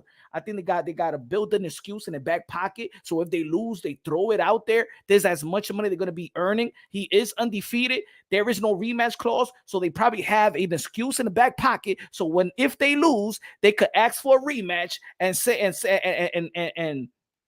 they have it documented that they was complaining about the wraps and the gloves, and then they want a fair fight the next fight, and then you could let's say you could shame him into a rematch. That's what I see happening. Yeah, and I think at the end of the day, let's be fair, bro. He's a multi-weight world champion, right? And you know, I had this debate with somebody the other day on my channel, bro. He come over there saying that this guy ain't on the level of the American pound-for-pound fighters, and I said to them, right, to the Americans, right, who's your number one? They say Terence Crawford. And I say, okay, let's forget about Errol Spence and Fulton. Okay? Right now, both of them are ready to fight, right? I say, let's look at their careers. They're both free-weight world champions. What's Terence Crawford's best win? Sean Porter? A guy who's coming to the end of his career? What is Inoue best win? Nonito Donaire? Who was still a world champion that he's still campaigning though, right? So and he beat a now Rodriguez champion and Jason Maloney and all those guys, and Crawford beating Ndango, Ricky Burns, and Eucharist Gamboa, and a couple other guys, right? But so, should we see it like? Should we see it? Who's got a better resume? Who's got a better resume, Crawford or Inoue? Is Nonito Donaire, Maloney, Rodriguez better than Sean Porter? I think no. I think Naoya Inoue. Really? Because they were going mad. They were telling me that rap star, I'm wrong. That, I think it's almost the same, but because see, if we think about Nonito Donaire, people are just gonna think about the age. But let's see what Nonito Donaire did before getting that fight. Remember, this was a tournament. Us boxing fans, we hold tournaments as a big thing, right? The Super 6 with Andre Ward. We love tournaments, you know what I'm saying? Because you gotta fight the best, right? And that particular division. So it was a tournament. It was the Muhammad Ali tournament. Nonito Donaire reached to the finals. That was the fight with him and Naoya Inoue. And not only that, let's give credit that Nonito Donaire is a 4-division world champion. He stays in shape, and he's fractured the over the bone of Naoya Inoue. Now, Nonito Donaire, the first fight, Naoya Inoue did not look like a monster. He looked like a great fighter, but not a monster, right? That's when we started questioning a little bit of Naoya Inoue. He bounced back. He knocked out Jason Maloney. Then and Nonito Donaire became a champion once again, beating the undefeated Obali, hitting knocking him out with a body shot, and then beating what's the other guy in the Philippines, beating him, knocking him out. So leading to the fight when Gabalio. So leading up to these fights when Nonito Donaire was in a great position. You know what I'm saying? He was not a 40-year-old man, 40 or 39-year-old man, and people was talking about his age. Leading up to the fight when Naoya Inoue, even in the second fight when he got knocked out in the second round, Nonito Donaire came with great momentum. So I don't want to hear the excuses. Nonito Donaire came as a Hall of Fame with great momentum, being a champion at the same time. Nonito Donaire I mean, Naoya Inoue not only beat Nonito Donaire, he beat Nonito Donaire when Nonito Donaire was a champion. So you got to give credit to that. He's a Hall of Famer. He beat Jason Maloney. Jason Maloney was undefeated. He's a champion right now. So he beat Rodriguez. He was a high rated fighter. And the thing is, we can't devalue fighters because they're just too good. You know what I'm saying? Let's look at. We heard that shit with Roy Jones Jr. coming up. Oh, he didn't fight nobody and stuff like that. Maybe he's just too good. You know what I'm saying? Yeah, but what do you think about the Americans are? Because on my channel, I got a lot of love for the Americans. So the Americans always tell me how they feel about fights, right? They're always on my channel. That's a big part of YTBC. And the other thing is they're saying that, oh, well, he ain't fought a black American though, Rapstar. He ain't fought nobody who's like that. And now that this smaller guy, this is what they were saying. Now he's picked someone like Stephen Fulton. What the cheek of Inoue. That's a cheeky move. He picks this fucking guy who's the best, right? Mm-hmm. Now they're saying, well, they can't say that he ain't picking the American. But to me, has this guy fought a Japanese guy like Naoya Inoue before? They say that they can get people like Naoya Inoue in these sparring camps. They say we can find people like him, but you can't find people like Fulton. Do you agree with this? Let me say what Charles said. He said, yo, 8 punch. You saw Nonito picking Fulton, right? I haven't seen who he picked, to be honest. You think it's because he wants revenge, or can he, and by proxy, you actually see Cool Boy doing it? I think coming into this fight, I think I was saying it was a 50-50 fight. But if I break down how one is going to adjust to the other and the bag, I think that Stephen Fulton can fight on the inside, can fight on the outside. That doesn't necessarily tells me that he wants to fight Naoya Inoue in the inside, which is known for that he's a massive and probably the best body puncher in boxing. You know what I'm saying? He breaks ribs, he barbecues the ribs, and I think if Stephen Fulton want to fight in the inside, he's going to have trouble. He's not going to want to fight in the inside versus a smaller fighter as well that's going to have leverage to his body, and he's not and Naoya Inoue is quick enough on his foot to actually cut off the ring like others have done to Stephen Fulton. So I just feel like Stephen Fulton there's going to be some spots where he's going to be doing okay, he's going to be doing good, but I think with the adjustments, I think that Naoya Inoue could adjust to anything that Stephen Fulton could do, and I think that his power is limited, and I think that Naoya Inoue, if he could survive with a fracture over the bone with Nonito Donaire and still come out strong in the last 2 rounds, he got the heart, the will, the warrior, the punching power, the speed, the footwork, the IQ, the age. His IQ and physical ability is coexisting at the highest level. The 3-division world champion, bantamweight undisputed. The monster is going to be a monster that night. And I'm going to tell you like this: Stephen Fulton cannot humanize the monster. Don't have the skill set or the tools to humanize El Monstro. That's what I feel, Charles. That's what I feel, Charles. Now, what you were saying, Brad? I'm actually having a look at the monster, his punch stats. He got fucking heavy punch stats. Naoya Inoue is a fucking guy who's consistently throwing at all times. You know what I'm saying? He's got a good punch stats. He's very busy. He's busy. Very busy fighter. And he's fast. Don't you think he's very athletic? But then the other guy's got more technical skills. He's bigger. He's more, I think he's good, more defense, more compact. He just don't have power like that. But does he have the head, the mindset to beat a guy like this who's constantly coming, who can catch you at any time? I think he has the skills to compete with Naoya Inoue. I think if Naoya Inoue doesn't adjust to Stephen Fulton, I think that Stephen Fulton has the ability and skillfully has the ability to win the fight. If Naoya Inoue does not make the proper adjustment at the timely adjustment, in which I feel he can, but if he don't make the adjustment, he could eventually lose to Stephen Fulton, and I won't even be surprised if Stephen Fulton beats him. I'm just going off. I feel like it's a hard fight.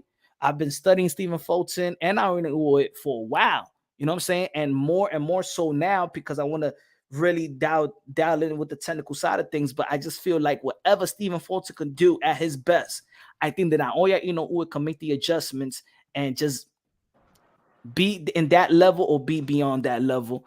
And I think Naoya Inoue, with his height and speed, I think there's no way that Stephen Fulton is going to get away from Naoya Inoue. As a matter of fact, what is the size of the ring as well? You know what I'm saying? We always talk about the size of the ring, you know, with Canelo and Billy Joe Saunders, and people use the ring for an advantage.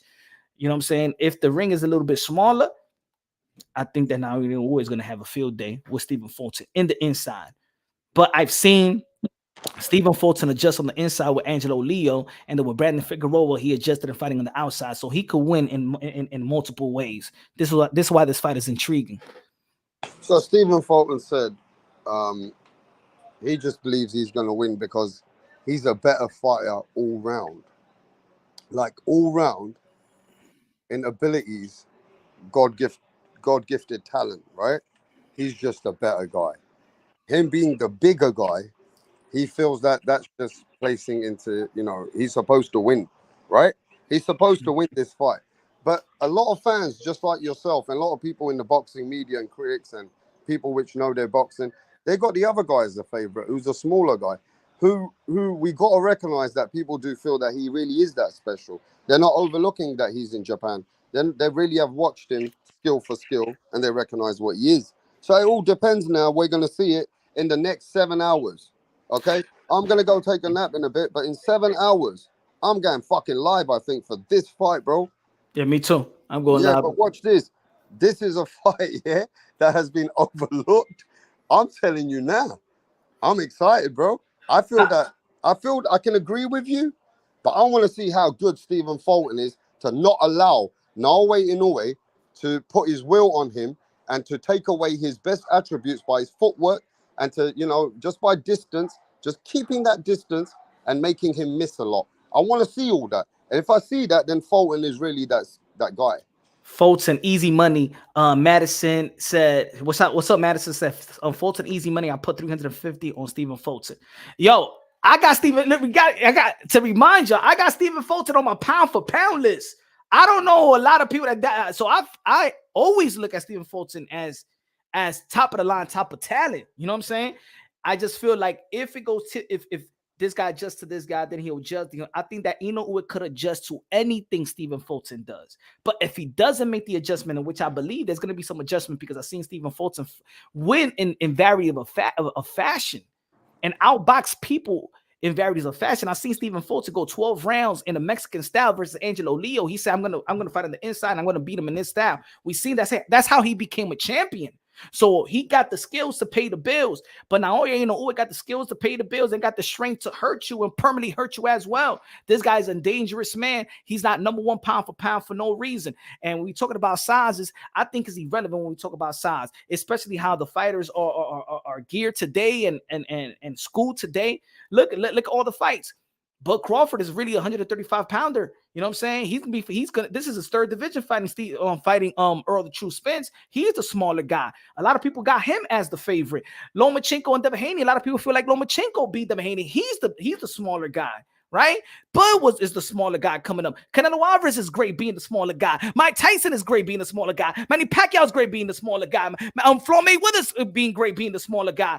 Oscar De La Hoya, 6th division world champion. He's the smaller guy moving up. So I'm gonna tell you like this: these little guys are really, really good. Naoya Inoue is one of those little guys that, you know, is a very dangerous and very well schooled fighter. You know, so that's why we look at these fighters daring to be great. And the guy that's daring to be great is Naoya Inoue, and he wants this fight, I think, more than Fulton wanted this fight.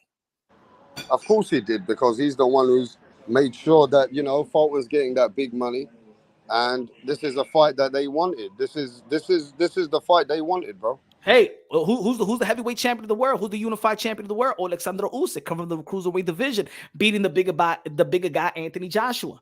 You feel me? So this small, big guy, what have we seen of late is that there's a saying that the good big guy always beats the good little guy. Yeah. Nah, in boxing, it's become the good little guy is beating the good big guy. Oh yeah, it depends on the fighter. But look, I think at the end of the day, we're gonna have to see how these first 6 rounds play out. And we're going to see how the power of Naoya Inoue transcends to this weight class. This is now we're going to see all these questions are going to get answered that we got in our head, right? Everybody's got the 122. questions. What? 122. Charles, 122 pounds. And also, Stephen Fulton, before his last fight, was talking about him moving up. You know what I'm saying? That he was already, he was already, his weight was already getting affected. So Stephen Fulton stayed in this in this division just to get the out, just to give Naoya Inoue an opportunity. So he's really, he's doing for the competition, for the gusto, and he's fighting another undefeated champion. Like Fulton been fighting undefeated. He's been fighting undefeated fighters consistently. So you got to give kudos to Stephen Fulton, and this is why he's on my pound for pound list. I think this is the 6th fight in a row that he's fighting an undefeated fighter. I will make a statement though. If the Japanese samurai beats Fulton, and depending how he beats him, and if he beats him, he's being undisputed at 122. He's going to take everybody's belt. If he beats this guy, he's taking them all. It depends how he beats him. I think he won't even stay for undisputed. I think he will move up, probably fight Lee. Yeah, I think he will fight Lee Woods.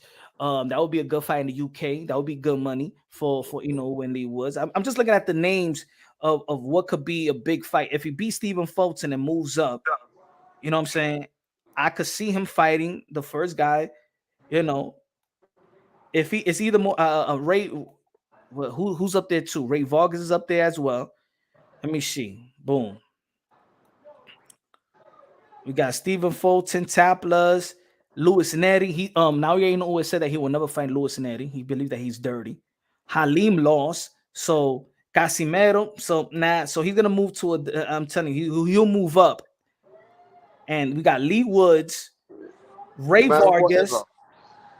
I mean, he can beat Woods. I'll say like this: Naoya Inoue and Robisi is already out there in Tokyo. Naoya Inoue versus Robisi Ramirez in the super featherweight in the featherweight division. That would be a fight right there. That would be a fight right there. That would be a good fight. Robisi, if I believe Robisi is going to win tomorrow, the Cuban sensation. And if Naoya Inoue beats Stephen Fulton, he moves up and fight Robisi, that's going to be one hell of a chess match right there, in my opinion. That's going to be a good fight too. Now, my other question is, if this guy beats Fulton, right? Let's all agree before this fight starts in the next some hours. The best in the world right now is Stephen Fulton. He beating him. He's the unified champion. He's the best. If he beats him, I don't want to hear it anymore.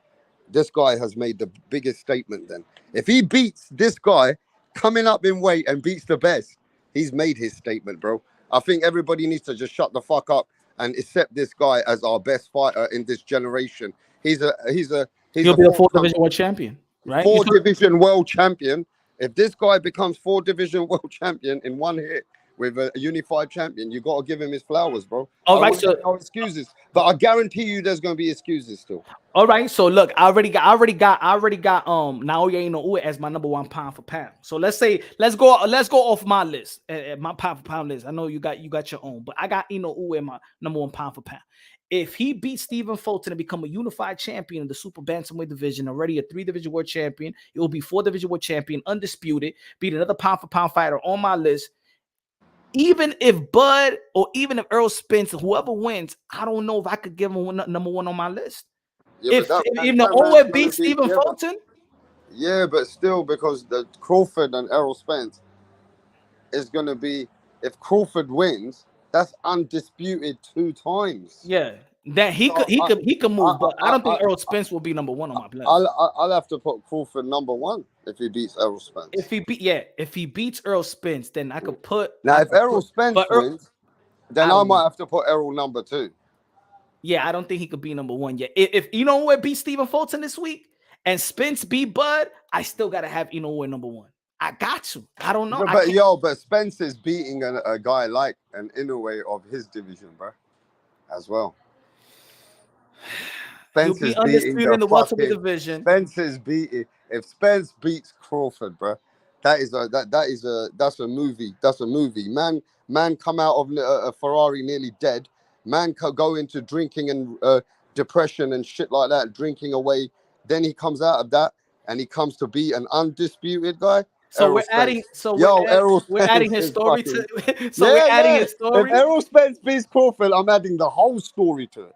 Because So that's why these motherfuckers are saying that he ain't gonna beat Crawford. That's why they keep coming on my channel to keep saying, "Oh, he ain't gonna beat Crawford." So if he beats Crawford, he is that Hollywood movie then. So let me ask you a question. Let me ask you a question. So let me ask you a question. What's harder to survive? What's harder to survive? The car, the Ferrari, or Bud Crawford's big baby mama and Toppy? Man, you can't even talk to both. One guy. What's hard to survive? What's harder to survive? Your SNL shit there, bro. You're funny. What's harder to survive, rap star? You got it. No, man. I got no comment, bro. No comment. Yo, no, but I will say, bro. Yo, man. Listen, Punch. In the next 5-6 hours, we got the biggest fight here. What's the undercard? I don't even know. I'm only watching this fight. Looks like you got Pitbull. What you mean? You got Pitbull crew? No, on here. No way, in a way. And Robisi. Robisi and okay. Name. The Colombian, yeah. Yeah. No, the Cuban. Sorry, you high on him, yeah? Of course. Robisi is the champion, yeah. Yep. All right, so he's a gold medalist in Cuba. Yeah, every single one of them's a gold medalist. Listen, so listen to this. Mm-hmm. If this fight after today, I don't want to hear nothing. I just want to watch this boxing. Then it's coming down to the biggest fucking fight. All right, Errol Spence versus Crawford is the next biggest fight for me. I'm hyped up about that one, bro. And I know you've been going back and forth. You've been first couple of months ago, you got Errol Spence. Then you go, I watch your channel, you got Terence Crawford. Then sometimes you got Errol Spence. I don't know what's going on with you, but you sometimes are going back and forth yourself. It's a 50-50, technical wise, it's a 50-50 fight. If you take corruption out of the way, my technical is I'm going with Bud Crawford. Bud Crawford. All right. If the corruption or the business does not dictate the outcome, I got Bud Crawford. If the business dictates the outcome, Errol Spence. Skillfully, but business-wise, I gotta implement the business of the corruption and the robbery. I gotta do it. Shit.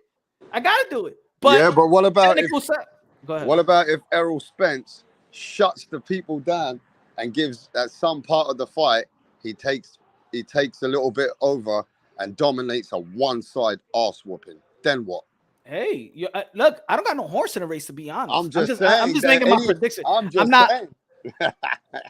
For me, I don't even like. I'm not one of the guys or these hosts or channels that is pro Bud or pro Spence. It's just like you just said, right? One time I think that Spence might win. I think that Bud might win a bit because I really don't have no horse in the race. I really got no horse in the race. My guy in the welterweight division was always Cuban Tom Thurman. So I really got no horse in the race. But I just think that skillfully that Bud Crawford just has more tools in the box. And I believe that Earl the True Spence is predictable. He's very, very good. He does everything good. He's the Tim Duncan of the welterweight division. Just does everything good. He throws the jab in the same speed. He's very predictable. He's not awkward. He don't switch up, but he got the best motor in boxing. Outside of Chocolatito, he got the best motor. He got punch resistant. His punching output is beautiful. He's got dog in him. He could fight you as well. Both of these guys got the same type of defense, in my opinion. I just feel like Bud Crawford, just like you was implementing what they do outside of the ring, right? You was talking about he was drinking, the car accident. Well, while he was drinking in the car accident, where have Bud Crawford been? In the gym. Every time you see Bud Crawford in the gym, before a fight, after a fight, he's in the gym. He's in the gym with young fighters, in the gym with Olympians, tutoring fighters, being a coach to his kids that wrestle. Bud Crawford is a gym rat. Is the reason why Bud Crawford has knocked out everybody he's faced in the 147-pound division. So if you want to implement the character in this, so I implement the character in Bud Crawford, and character-wise, Bud Crawford lives like a champion. Earl the True Spence is a champion and only prepares to fight when he got a scheduled bout. Bud Crawford, he don't need a contract on his table to prepare. He's always prepared. He's never fat, never had weight problems, never had none of those problems. So I got Bud Crawford. That's cool, man. I'm gonna have to break it down with you closer to the fight because, you know, at the end of the day, the fight, like you said, it could slip the other way. It just depends. It just depends now whose game plan really does take effect. Now I can see Bud Crawford being able to weather the storm of Errol Spence, and that, you know, does that by the time he's downloading data until he feels comfortable coming in and out with his slick shots, because he comes in with some of those menace shots sometimes. Now, is Bud Crawford going to try and, you know, at some point try and see if Errol Spence is like just slightly slowing down so he can raise his game like he always does with other fighters, and then lunges in with those big shots, and then he changes, you know, like he you know, that's where he can change the game, and then he can fight in different angles. He's got angles on Errol Spence. It just depends if the motor of Errol Spence can break down Terence Crawford by Terence working out his game. You know what I mean? But that's why I say he got the best motor in the game. I never seen Errol Spence slow down or nobody slow him down. He's always got the punching output more than any of his opponent. He's the one that punches the most in the welterweight division. And not only that, his energy and his motor is consistently on that pace. Is that he got punch resistance in those later rounds as well. He stopped Kell Brook in the later rounds. He dropped this guy in the later rounds. Sean Porter. He cracked the orbital bone of Ugas in the later rounds. This guy he's not gonna, if Bud Crawford comes into this fight thinking that he's gonna just approach it like the Mean Machine, approach it slow. No, he got to work fast like he did with Kell Brook. He's gonna have to work fast because when it comes to the punching output, you're not gonna slow down Early True Spence. You're not gonna slow him down. There's no slowing him down. Well, that's what makes it the most intriguing fight right now, bro. So hey, I can't wait, and I'm sure coming leading up to the fight as well. We got one more press conference, then a weigh-in, and then it's the fight. So, hey, let's just see. Can't wait for that fight. But Punch, today, you guys are going to be, I don't think most of America are going to be watching this fight because it's on odd hours, right? And But that's what that's what we was talking about earlier. If these guys, if you're not up to watch Naoya Inoue and Stephen Fulton, then why make a bunch of videos about it and stuff like that to create this type of narrative about the gloves? Not the narrative, because that narrative is already created by Stephen Fulton's team, but to enable it and stuff like that, to support it. There wasn't, so you know what it is about it? And like I said in the beginning when you jumped on, they don't even support Stephen Fulton. They're just using this narrative about the gloves for their own channel. It's not about that they care. They don't care about Stephen Fulton, nor they care about Naoya Inoue. We've been in this community for how long? Rap Star, dude. Those channels that's trying to have these race bait, have this black, they're doing it to the black fighter in Tokyo and stuff like that. Have these guys ever talked about Stephen Fulton or Naoya Inoue? Never. yeah, but you know what? I just think it gives them something to speak about. Anything negative about the Japanese guy, if you're coming from America, you know what I mean? You know how it is. They like to downplay fighters, which are not all of them, only some, but they downplay the people which are not from their side of the pond. So, you know, we're going to see. But look, the cheek, I say, look how good his mindset of this fighter is, bro. He's just become undisputed, knocked out every other champion. Now he wants to fight fucking Stephen Fulton. I can only respect that. Now, whether he wins or loses, we're going to see. But one thing I know is that you know that he's for real because he's trying to do something and be great here. Yeah. So, hey, man, we got to support that. And even Stephen Fulton, he knows there's a cheek. He knows that this guy called him out, paid him 5 times more than he could ever get paid just to bring him over there and say, come on, let me see what you're about. So I got to give Naoya Inoue that he got big balls, man. So now, if people don't like that, if people don't like that he's the champion and he's supposed to be the A side, and it's we're moving up to fight Stephen Fulton. The reason why this fight is in Japan is because the same other efforts that's trying to downplay Inoue, you rather downplay Inoue than support Stephen Fulton. The reason why this fight is in Japan is because the lazy American fan that likes to doesn't support Stephen Fulton, then this fight would be out here in Atlantic City or Vegas. It's in Japan because you don't support the fighters. Y'all only talk shit about foreign fighters, but y'all don't support the home fighter. That's the reason why this fight is out there in Japan. Let me get Low Nose Boxing. Good looking out with a 5 pesos. And Super Chari Chari Pari said, breaking news. June will be the new fight holiday date. A rumor is Punch versus Jose Vargas at a catchweight. Undercard Rap versus Teofimo Lopez Sr. Shut up. Shut up. He's the cannon. He's funny, that geezer. Yeah, big up to Low Nose. Jose Vargas he's gonna fight on Prime Month. He's gonna adopt that the Prime Month. Yeah, man. And Low Nose Boxing is gonna train him. He's gonna work on clinches with Low Nose Boxing. Jose Vargas is gonna work on his clinches with Lowe's. Charles, he said, Punch, you doing a marathon or no? I'm gonna come back later on. Pause and do a live I think I'm gonna start my live like around 7 o'clock in the morning. 7:30, right before the fight. I think the main event starts at 8 o'clock in the morning Eastern time.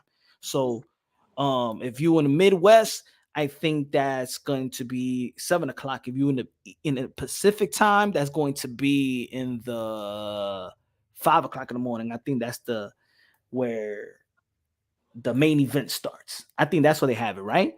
East Coast time, I think it's going to be 8 o'clock, 8 p.m. Eastern time. Yeah, that's the same time. Around the same time that Inoue for no need to Donaire. All right, listen, it's prediction time, Punch. What is everybody's prediction for the fight? I'm gonna go having that, and then we're gonna get ready to watch the fight. What's the predictions, bro? What is everybody feeling about this big fight? Unification, Monster Inoue versus the slick American, the unified champion, Stephen Fulton, bro. What is predictions now for everyone, bro? Now, we know that this fight could go certain ways. Are you feeling the Japanese guy's power? That is all I'm asking. Because if his power is lethal, like I've been seeing, does it transcend? And if he's got that power at 122, bro, I'm going with Norway Inoue. Guts in the building, guts with a $2 super chat. Said just arrived. Teo versus Haney. Would it be fire, fuego, fumando, volcano? Let's go. Yeah, man. Hell of a fight. That's gonna happen. Real soon. You're gonna see. It's gonna happen. Got no doubt about it. How are people feeling, Punch? I mean, what's the chat saying? Who they going for? Let me see. Are they going for Norway? Are they going for Fulton? What do they feel? What's the energy? Charles said, I've been drinking. Let me see what everybody got. Pacific energy, time, bro? 5 a.m. Chick in the building. What's good, brother? Said Monster got my vote. Philip Morillo said Monster. Randy, Monster. Hafi, Fulton, 9-3, unanimous decision. Okay. We got 2-1. Inoue, MFB in the building. Mike from Boston in the building. What's good, brother? What's good? Shout out Mikey. What's happening, Mike? Shout out Mike. Boston in the building. Let's go. New edition. So what we got? Savage. Oh, let me get Savage with a super chat. I predict Pain Inoue by KO, by knockout. What? Savage. $2 super chat. That's $5. That's $5 for Inoue. Fill up. Monster. Man on fire. Monster. Guts. Now all y'all will break Fulton. Damn, What? that's like 8 already. That's like 80-20 already. Almighty don't like nobody with a $10 super chatty patty gay. Let's I comprar Chinese food. Said, compay, how soon will Emilio Vargas' name be in the mix with these top dogs? Does he show promise? Now he showed a lot of promise. Emilio Vargas, I believe he's the best out of Fernando's sons. But I think it's gonna take some time. He's still young. Well, he's 19 years old. Is he 18, 19 years old? So it's gonna take a while. Give it a nice three years before he really contends. He wasn't an Olympian and things of that nature. Give it time. You know what I'm saying? He's gonna be in position by the age of 21, 22. He's gonna be in position for a world title. No rushing him. You know what I'm saying? But he's the best out of all the sons. Good looking now, my brother. Good looking now. Kevin Effect.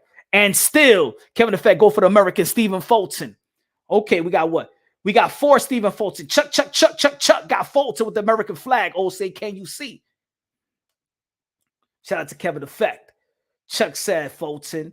Fulton via masterclass. Woo. Santos says the monster. Self-protection to get $250 on Cool Boy stuff. Hey, but that doesn't mean because you bet for Cool Boy, that doesn't mean maybe you bet for the underdog. I don't know. You know what I'm saying? I don't know if that's a bet or that's your pick. You know what I'm saying? A bet and a pick is kind of different because some people like to make money off the underdog. That doesn't necessarily think that they go believe they're going to win. They just betting against some money. You know what I'm saying? Danny Medina in the building say, I got Godzilla. Zilla. King says Zilla versus Kong. What you feel? Who you got, Rapstar? Who you got? I think more people got Stephen Fulton. I mean Naoya Inoue. But ladies and gentlemen, y'all already know tomorrow we back at it again.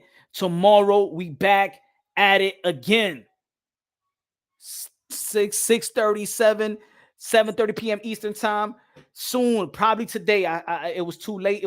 But tomorrow, we got the man that was robbed. Ladies and gentlemen. The man that's rightfully the champion, the IBO champion. Tomorrow on Punch Run Boxing, we got Maxie Hugh tomorrow as a special guest. Yes. Tune in. Punch Run Boxing. Maxie Hughes. We're gonna keep it real. We're gonna celebrate his victory tomorrow on Punch Run Boxing. Maxie Hughes, he hit me up today. Say, yo, call me up whenever you're ready. But I know in the UK right now. What time is it in the UK? Right now it's gonna be 3 a.m., bro. So it's too late. So maybe I'm going to bed, man. So After this, I'm taking a nap. So maybe tomorrow I might have to go a little earlier. I'll hit him up. I'm gonna hit him up. I'll probably go at 4 p.m. Eastern time to give him a respectable time to just jump on the live. Maybe. If I go at 3 p.m., probably I might be up all day. 3 p.m. or 4 p.m. If I get the interview, I'm gonna put it on a community post. If I get the interview, but we already set it up. I didn't want to call him right now. It was too late. But we already set it up for tomorrow. So we might go at 4 p.m. Eastern time. His time will be 10 o'clock, I believe so. He'll put the babies to sleep. Shout out to you saw the video that he put out. Man, he's a Cinderella man. Man. Anyway, I can't wait to speak to him. It's been a bit, he should deserve the win. And I'm glad he's coming on the channel, bro. There's a lot of questions to be asked. So, yeah, I'm looking forward to that interview, Punch. But until then, I'll wait. I'm going to come and support. I want to, for the monster Inoue versus Stephen Fulton, bro. He just landed in the UK. That was the day. Yeah. He's landed on the UK. So we're going to catch up with him tomorrow, yeah? Yes, sir, bro. Man, that's good, bro. I can't. You know what I mean? I want to come over. I'm gonna make sure I don't miss that. Good family man. We're gonna give him his flowers and stuff like that, and we're gonna talk about how to fix this corruption, how he's gonna go about things. He's already going to appeal the fight.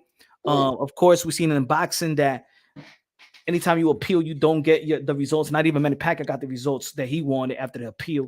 I'm out, my brother. I gotta go. Peace. All right, brother. Peace out, rap. But tomorrow we got Maxie Hugh. Tomorrow, Punch Run Boxing. I'll probably go later on tomorrow, later than usual. I mean, earlier than usual, probably 4 p.m. Eastern time. I'm gonna put it on the community post. Look out for the community post, or I'll do a short video and say probably at the time, so we could show him love and people could show him love and tune into the interview and stuff like that, and then recap and talk about what happened with Stephen Fulton versus Naoya Inoue. So it's gonna be a hell of a day tomorrow. And then leading up to this weekend is going to be one hell of a week in the sport of boxing, one hell of a weekend. So, ladies and gentlemen, we're going to be rocking and rolling. I'm going to go live again, 7:30 a.m. Eastern time. I'm going to call the fight. We're going to do the live commentary to Naoya Inoue versus Stephen Fulton. Y'all already know, man. Love y'all. Thanks for everybody that smashed the like button, that tuned in, send the super chats and donate to the channel. Thank you for the support.